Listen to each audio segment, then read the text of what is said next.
শুভ দুপৰীয়া আহক আজি মই দুপৰীয়া ভাত জানো কি ৰান্ধো দেখাও। প্ৰথমতে এয়া আম কাটি লৈছো, কেঁচা আমকেইটা থওঁতে অকণমান লেৰেলিছিলে, সেয়া কাটি লৈছো ধুনীয়াকৈ। আজি বনাম কেঁচা আমৰ এখন ধুনীয়া টেঙা মিঠাৰ টক।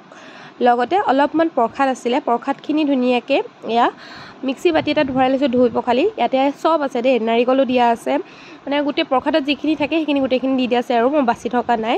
সেইখিনি এটা ধুনীয়াকৈ পেষ্ট বনাই লৈছোঁ। তাৰ বাবে মই বৰ বনাম, প্ৰসাদৰ বৰ। ইয়াতে অলপমান আন্দাজমতে হালধি, আন্দাজমতে নিমখ দি লৈছোঁ আৰু ধুনীয়াকৈ মিক্স কৰি লৈছোঁ। ইয়াত কিন্তু আপোনালোকে বেকিং নিদিলেও হৈ যায় ধুনীয়াকৈ। আৰু এয়া দেখিছেনে, এইখিনিও প্ৰসাদৰে মগু আছিলে, মই বুটখিনি এক্সট্ৰা কৰি মগুখিনি ধুনীয়াকৈ বাছি ল'লোঁ। আৰু এতিয়া এখন কেৰাহীত মিঠাতেল অলপমান দি ধুনীয়াকৈ বৰকেইটা, মানে পকৰি বুলিয়ে কৈছোঁ আৰু পকৰিকেইটা ধুনীয়াকৈ ফ্ৰাই কৰি লৈছোঁ। আৰু প্ৰসাদৰ পকৰিকেইটা চাহৰ লগত খায়ো কিন্তু খুব বেছি ভাল লাগে, বা সুদাকৈ খায়ো ভাল লাগে, কিন্তু আজি মই বনাম দাইলৰ লগত দেই। আৰু এতিয়া কেৰাহীখনত অলপমান পাঁচফোৰণ, ৰচুন আৰু তেজপাত দি লৈছোঁ। বেলেগ একো ব্যৱহাৰ কৰা নাই, মানে পিঁয়াজ আৰু আদা ব্যৱহাৰ কৰা নাই। আৰু ধুনীয়াকৈ মগুখিনি দি লৈছোঁ। মগুখিনি যিহেতু প্ৰেছাৰত দি থোৱা আছিলে, সিজি আছে, অকণমান পানী দিছোঁ।